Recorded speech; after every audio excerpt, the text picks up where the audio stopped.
so much. Thanks for the intro. Hi, everyone. Hope you're having a good time. I'm doing just a talk about security, kind of stuff that I think about a lot. It's not a workshop, and I'm from OpenZeppelin. You probably all know about it, but we're a security firm that helps secure smart contracts by doing audits. We also have a smart contract library, and we have a platform, a software platform that helps you manage your dApps. So I'll dive into it. It's a little bit of a challenging topic, but I'll do my best. And I cover, it's not comprehensive, but I bring up some things that I feel like we don't think and talk about it enough. So I like to talk about the threat landscape. So because crypto has a lot of value, there's a lot of incentives for the bad guys to spend time trying to hack and infiltrate this space. And this means that the people that we're dealing with, the threat actors, include everyone from very inexperienced, what we call script kiddies that find some tools online and just learn how to use them, to more advanced hackers, to groups of hackers, and even state-funded actors. So there's a bunch of countries out there, like China and North Korea and the States. Everyone's doing state-level hacking. It's just that some countries focus on things like crypto. And so North Korea is one of these countries. Yeah, so depending on how much you can steal from a target, that justifies spending more funds. So you can buy zero-day vulnerabilities on the dark market. They're very expensive, but if you're trying to compromise a company that holds a lot of crypto, and it's maybe 100 million or a few $100 million, then it becomes worthwhile to actually spend the funds to compromise this company. And so you can buy multiple zero-day vulnerabilities from the dark web and then string them together to create a very sophisticated attack. And the attackers are very patient and motivated because there's a big prize for them if they succeed. And so this is just the mindset we need to be in. This is the kind of attacker we're dealing with. It's not just some inexperienced noob. Sometimes it is, but sometimes it's literally a state-funded operation.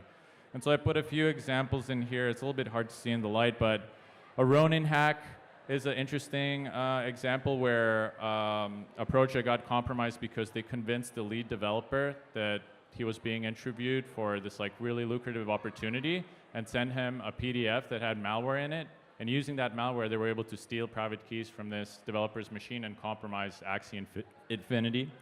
There's a lot of physical attacks as well. So this is another thing that we don't necessarily think about too much, but if you advertise you have a lot of crypto, there's a lot more physical attacks where people will show up at your door. There's even kidnapping, so there's a link to a case of that. State-funded theft, so a big portion of North Korea's GDP is literally just stealing crypto from individuals and organizations globally. And things like vulnerability that me and some friends found recently where it wasn't that the attackers compromised the blockchain directly. They were able to steal funds because of a weak source of randomness that was being used to generate wallets. And because of this, even if you used the cold storage, you were vulnerable to this type of issue. So there are different entry points into a blockchain. And so as you can tell, the talk is more about comprehensive, holistic approach to security that helps you develop your threat or adversarial mindset that allows you to do a better job of threat modeling and kind of understand who is attacking you, how they're doing it, and why they're doing it, which will eventually result in a better defense, because the better you understand what you're defending yourself from, the easier it becomes. And so this is commonly the perception in Web3. We think about smart contracts a lot, and that's what we're good at OpenZeppelin. We secure the smart contracts, and then we deploy them to a blockchain, and that's kind of it. But really what the picture looks like is more like something like this, where it's you really need to think about the whole supply chain. What kind of hardware are you storing your keys on? If you're a developer and you have your keys on a laptop where the chip is compromised at the very beginning in the foundry, you've already failed, right? So this is just to paint a picture. It's very hard to cover all of this, but malware, kernel weaknesses, DNS poisoning, where you redirect the front end of a crypto company to pull off a double your Bitcoin scam or something like that. These are all things we need to take into consideration And the bigger your project, the more of a consideration this needs to be, because if you fail at any of these points, it could result in your protocol being compromised, and we don't want that. So I cover a bunch of like kind of low-hanging fruits that we can do, like, you know, actionable things that we can think about and do to improve our security. I really care about people being safe online, so MFA is a very common one. We all know MFA now, but there's different types and they have different guarantees, so just wanted to quickly run through them. SMS, for those of you who don't know that you shouldn't be using it, definitely don't use it. It's susceptible to SIM swapping. You should look into that if you don't understand how it works.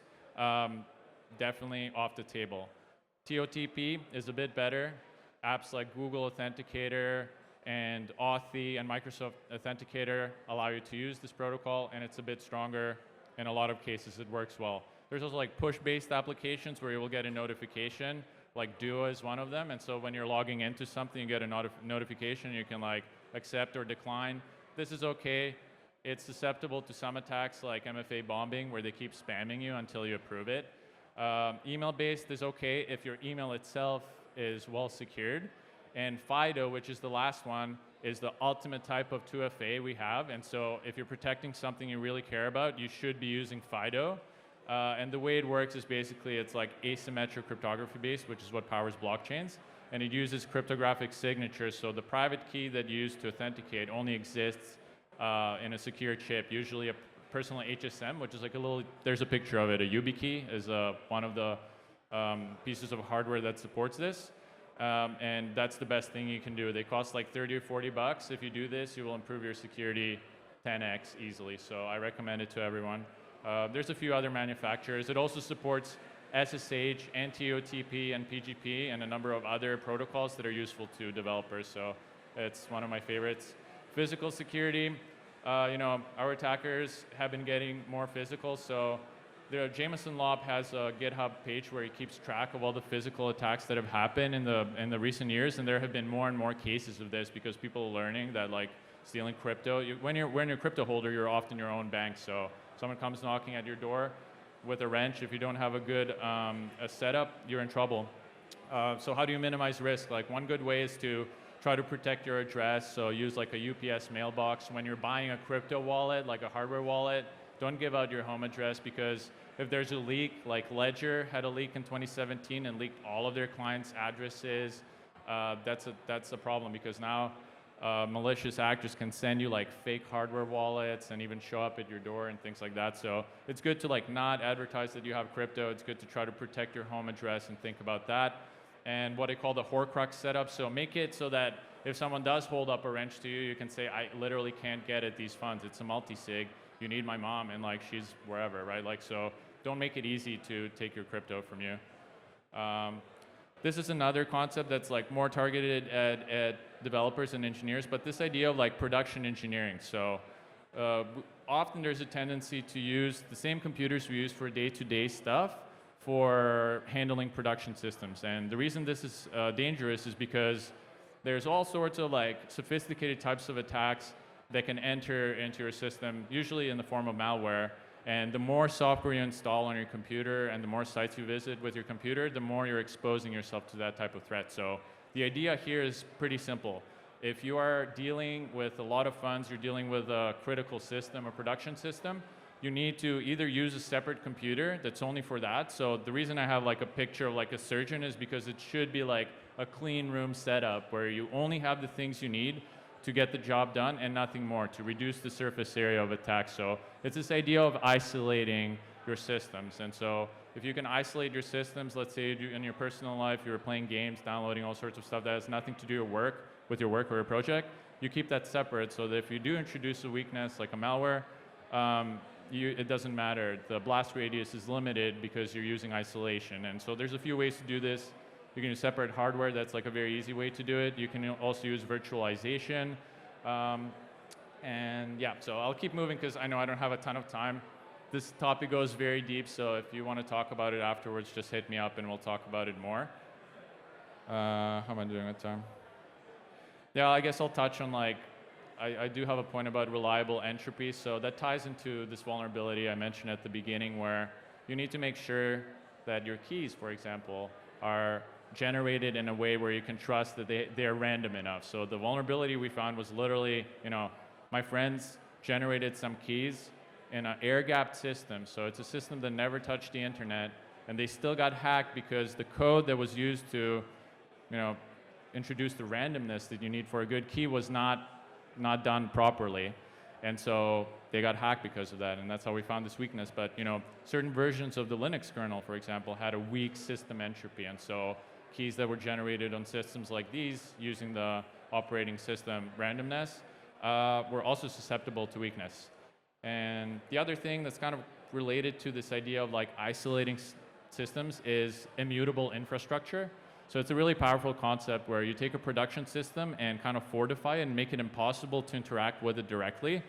SSH is off the table, no login through the console. You basically lock it down and make it so that the CI/CD is the only way that you can deploy stuff to your system. And then you lock down the CI/CD and make it like basically like a multi-sig, where it's an M of N authentication setup where you need multiple people to say, okay, this can go into production, and then this hardened CI/CD pipeline launches it into production.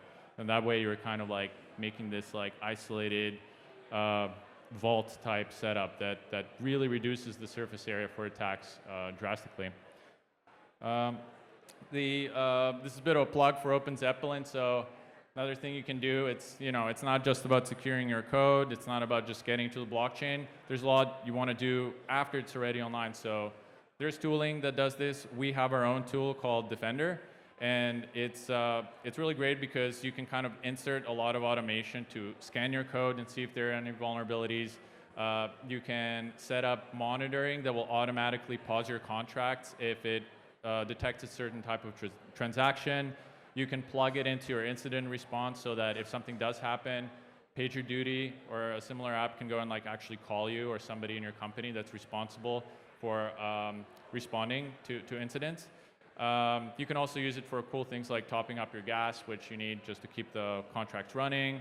You could even set up a honeypot, which is a really cool idea where you set up a wallet with some funds and make it kind of easy to get at, and then you monitor movement of funds from that address. So if somebody comes and moves it, you get alerted, and that's just like meant to do that. It's literally meant to be like stolen so that you gain information, you know that someone's compromised your network before they get to the real treasure, right? So it's kind of like a misdirection thing.